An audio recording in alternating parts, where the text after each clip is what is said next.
কিছুদিন যাবৎ বর্ষা শুরু হয়েছে, তবে এখনো সেরকম ভারী বর্ষার সম্ভাবনা নেই আপাতত। কয়েকদিন ওই ঝিরিঝিরি বর্ষা হচ্ছে। তো গাছগুলোকে অনেক দিন আগেই খাবার দিয়েছিলাম, সম্ভবত 22 দিন মতো হয়ে গেল গাছগুলোকে খাবার দেওয়া হয়েছিল। তো আমি 22 দিন অন্তর অন্তর গাছগুলোকে খাবার দিই। 22 দিন এখনও বর্ষার আগে বেশি বর্ষা নামলে তো কোনো খাবার তো দেওয়া যাবে না সেরকম। তো তাই আমি এই ঝিরিঝিরি বর্ষার মধ্যে শেষবারের মতো বর্ষার শুরুর আগে শেষবারের মতো একটু ভারী খাবার আজকে আমি দিয়ে দেব। তাই আমি ছাদ বাগানে চলে এসেছি। বন্ধুরা, আমি শ্রাবণী, আমার ছাদ বাগানে সবাইকে স্বাগত। আশা করি আপনারা ভালো আছেন, আমিও ভালো আছি। বন্ধুরা, আমার এই ভিডিওটি যদি আপনাদের ভালো লাগে তাহলে অবশ্যই সাবস্ক্রাইব করে আমার পাশে নতুন বন্ধু হয়ে থাকবেন। আর আমার নতুন নতুন ভিডিও করতে আমাকে সাহায্য করবেন, একটু উৎসাহ দেবেন, এইটুকুই আমি কামনা করি আপনাদের কাছে। তো বন্ধুরা, এখন আমি আমার নিজের হাতে তৈরি আমি একটু জৈব মিশ্র সার বানিয়ে রেখেছিলাম, তো দিয়েছি। লাস্ট পর্যন্ত এইটুকুনি পড়ে আছে। তো বর্ষার আগে আমি ভরা বর্ষার আগে আমি এই জৈব সারটা শেষ করতে চাই, এবং এটা আজকে আমি সমস্ত গাছের গোড়ায় এই জৈব সারটি প্রয়োগ করব। তো বন্ধুরা, এই জৈব সারের সঙ্গে আমি আরও কিছু কিছু জিনিস অ্যাড করে নেব। তো আমি কিছু মাটি এর মধ্যে মিশিয়ে নেব, কারণ বন্ধুরা, যতই আমরা খাবার দিই যাই করি না কেন, মাটিটা কিন্তু গাছের সবচেয়ে বড় খাদ্য। কারণ মাটির মধ্যে থেকে গাছ নতুন গাছ খাবার সংগ্রহ করতে পারে।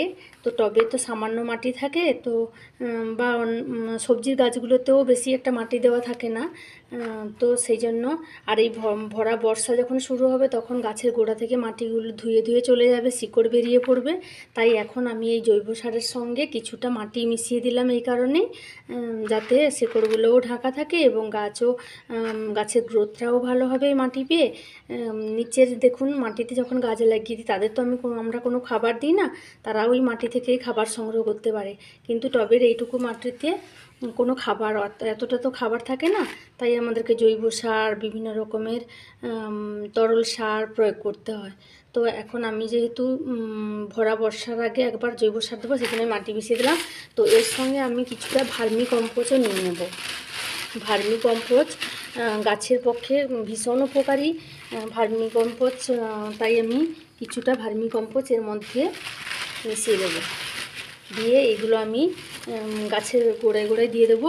তবে দেওয়ার আগে আমার কিছু করণীয় কাজ আছে, সেই কাজগুলো আমি আপনাদের সঙ্গে শেয়ার করব। এইভাবে আমি সমস্ত কিছুই মিশিয়ে নিলাম। মিশিয়ে নিয়ে এবার আমি কী করব সেটা আমি বন্ধুরা, এবার আমি জৈব সারটা তৈরি করে নিয়ে আমি ফুল গাছের কাছে চলে এসেছি। এই জৈব সার আমি ফুল, ফল, সবজি সমস্ত গাছেই দিতে পারি। তবে বর্ষার আগে বন্ধুরা, এই যে দেখছেন আগাছাগুলো, এই আগাছাগুলো টবের মধ্য থেকে পরিষ্কার করে দিতে হবে। টবের গোড়ায় যেসব পাতা পড়ে আছে, নোংরা পড়ে আছে, এগুলো সরিয়ে দিতে হবে। না হলে বর্ষার জলে এগুলো পচে গিয়ে ফাঙ্গাস লাগার সম্ভাবনাটা বেশি হয়ে থাকে। সেই জন্য আমি এগুলোকে সরিয়ে দেবো আগে। আর এইগুলো বন্ধুরা, দেখুন তুলসীর চারা অনেক বেরিয়েছে, তো আমি তাই এগুলো তুলছি না। এগুলো বড় হলে আমি এগুলোকে সরিয়ে নিয়ে অন্য জায়গায় লাগাবো। তো এবার আমি পরিষ্কার করে নিলাম গাছের গোড়াটা। কিন্তু আমি এই বর্ষাকালে গাছের গোড়া আর ঘুষে দেবো না। ঘুষে দিলেই গাছের শেকড়গুলো নষ্ট হয়ে যেতে পারে বর্ষার জলে। তাই আমি এই শুকনো মাটিতেই আমি দিয়ে দেবো। এইভাবে আমি টবে চারিদিকে অল্প অল্প করে জৈব সার দিয়ে, তারপর আমি এগুলোকে এতে অল্প অল্প করে জল দিয়ে দেবো। কারণ এখন এই মুহূর্তে বর্ষা হচ্ছে, তো তাই একটু বেশি জল দেবো না, অল্প অল্প জল আমি এর মধ্যে দিয়ে দেবো। আর মাঝে মাঝে আমি গতকালই তো আমি ফাঙ্গিসাইড দিয়েছি গাছের গোড়ায় গোড়ায়, ব্লাইটক্স দিয়েছি। বর্ষাকালে কপার সমৃদ্ধ ফাঙ্গিসাইডই বেশিরভাগ ইউজ করা উচিত, কারণ ওটা গাছকে ওইটা দিলে গাছে একটিও গাছ আপনার বর্ষার জলে নষ্ট হবে না। এইভাবে বন্ধুরা আমি সমস্ত গাছের গোড়াতে খাবারগুলো দিয়ে দেবো।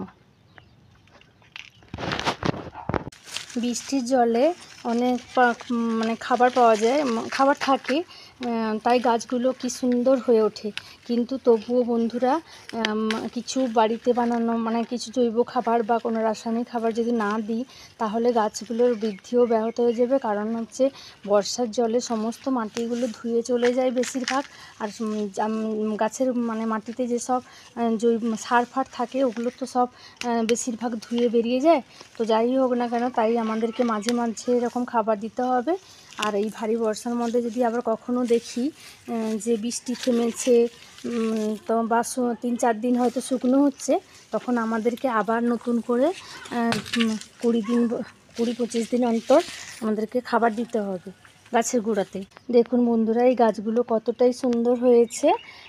আপনিও যদি গাছকে খুব যত্ন করেন, ভালোবাসেন, ওরাও তেমনি আপনার দিকেও এরকম সুন্দর হাত বাড়িয়ে দিবে। কেমন ফুলে ভরে উঠেছে গাছগুলো। এই লেবু গাছটার গোড়াতে বন্ধুরা মাটি আছে দেখে আমি বেগুনের দানাগুলো ফেলেছিলাম। দেখুন কেমন ছোট ছোট গাছ বেরিয়েছে। পরে আবার এগুলো বড় হলে আমি ওদেরকে আলাদা আলাদা জায়গায় লাগি। এখন আমি এই জৈব সার সমস্ত গাছের মধ্যে অল্প অল্প করে দিতে থাকবো এই জৈব সারগুলো। এই সবজি ক্যারেটটার মধ্যে আমি লাউয়ের দানাও ফেলেছিলাম, আমি ঝিঙে দানা ফেলেছিলাম। কি সুন্দর সুন্দর গাছ উঠেছে দেখুন। লাউয়ের দানাগুলোকে, এই গাছগুলোকে আমাকে তুলে অন্য একটা জায়গাতে লাগাতে হবে, আর ঝিঙের দানাগুলো এখানে থাকবে। বন্ধুরা বলি, বর্ষাকালে দানা থেকে গাছ করতে হলে আপনাদেরকে এই একটি টিপস আপনারা ফলো করলে তাহলে দেখবেন আপনাদের গাছগুলো সুন্দর হয়ে উঠছে। যখন প্রথম 2 পাতা নিয়ে গাছগুলো বেরোবে তখন একটু ফাঙ্গিসাইড জল করে দিয়ে দেবেন, তাহলে দেখবেন গাছগুলো নষ্ট হচ্ছে না। না হলে অনেক সময় এমনও হয় যে 2 পাতা গাছ উঠে আছে, গাছগুলো কিন্তু সবুজ হয়ে আছে, কিন্তু হঠাৎ দেখলেন যে গাছটা নুয়ে পড়েছে, তখনই বুঝতে হবে যে গাছটা পচে গেছে বৃষ্টির জল পেয়ে।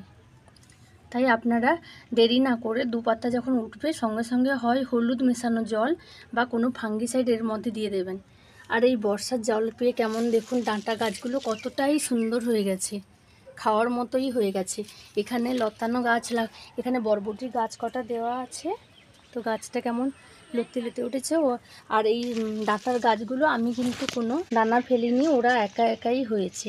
তো এগুলো খাওয়ার মতো হয়ে গেছে। এগুলো আমি তুলে ফেলবো কয়েকদিনের মধ্যে, দিয়ে গোড়াটাকে পরিষ্কার করতে হবে, না হলে বরবটি গাছগুলোও নষ্ট হয়ে যেতে পারে ফাঙ্গাস লেগে। আর ফাঙ্গিসাইডও মাঝে মাঝে 15 দিন অন্তর কপার সমৃদ্ধ ফাঙ্গিসাইডগুলোও মাঝে মাঝে দিয়ে রাখতে হবে গাছগুলোতে। এই দেখুন বন্ধুরা, শশার গাছটা কি সুন্দর হয়ে উঠছে, আর কদিনের মধ্যেই এই জাল বিয়ে উপরে উঠে যাবে। তো আমি গতকাল এদের গোড়াতে মাটি দিয়ে দিয়েছি। আর এই কুমড়োর গাছটা কি সুন্দর লতিয়ে উঠছে। এই দেখুন লেবুর গাছটাতে কি সুন্দর লেবু হয়ে আছে, এটা কাগজিপাতি লেবু। তো এখন গাছটা নিচে গাছটাকে রিপোর্টিং করতে হবে, বাট এখন আমি করব না। এই গাছটাকে আমি শীতের দিকে, সেই সময় বর্ষাটা যাক গেলেই আমি ওটাকে রিপোর্টিং করে। আর বন্ধুরা, বর্ষা মাঝে মাঝে যদি 4-5 দিন করে শুকনো থাকে তখন আমি জৈব তরল সার মাঝে মধ্যেও বানিয়ে রেখেছি, তো দিতে পারি। না হলে ওটাকে আমি একেবারে শীতেই ব্যবহার করব। এখন আর ওই সব কিচেন কম্পোস্ট থেকে বানানো যে জৈব সার ওগুলো এবং জৈব তরল সার এখন আমি কোনো কিছুই গাছে আর দেবো না, কারণ দিলে গাছের ক্ষতি হতে পারে। এই যে দেখুন, এই গ্রো ব্যাগটার মধ্যে কত ভেন্ডির গাছগুলো ভেন্ডির গাছ কটা দিয়েছিলাম, কিন্তু এই নোটের শাকের গাছগুলো দেখুন কতটাই সুন্দর হয়ে আছে। এগুলো ডাঁটা খাওয়ার মতো হয়ে গেছে। এগুলো এবার আমাকে তুলে নিতে হবে, কয়েকদিনের মধ্যে আমি এটাকে তুলে নেব, নিয়ে আমি ভেন্ডির গাছগুলো করে খাবার দিতে হবে। এই দেখুন বন্ধুরা, ভেন্ডির গাছগুলো কি সুন্দর হয়েছে।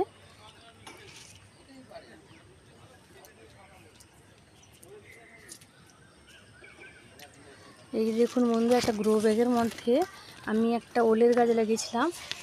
আমি ভেবেছিলাম যে একটাই বোধহয় ওলের গাছ উঠেছে, কিন্তু একটা ওল থেকেই দেখুন আরও 2খানা ডাল উঠে গেছে, আরও 2খানা চারা উঠে গেছে এর মধ্যে। আর কেমন ডাঁটার গাছ দেখুন।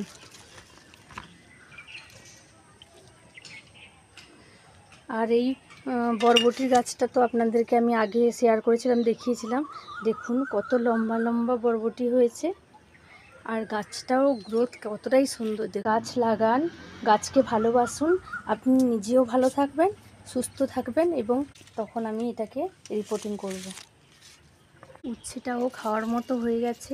এবার আমি এটাকে তুলে নেব। আরও এখানেও একটা হয়েছে ছোট। এইটুকু গাছটাতে আমার অনেকবার অনেক উচ্ছে তোলা হয়ে গেল। আর এই যে চাল কুমড়োর গাছটাতে কত ফুল এসেছে এই দেখুন, এখানেও একটা, এখানে দুটো। লঙ্কার গাছগুলোতে দেখুন কেমন হয়ে গেছিল, এখন দেখুন কি সুন্দর আস্তে আস্তে লঙ্কা ধরা শুরু হয়েছে।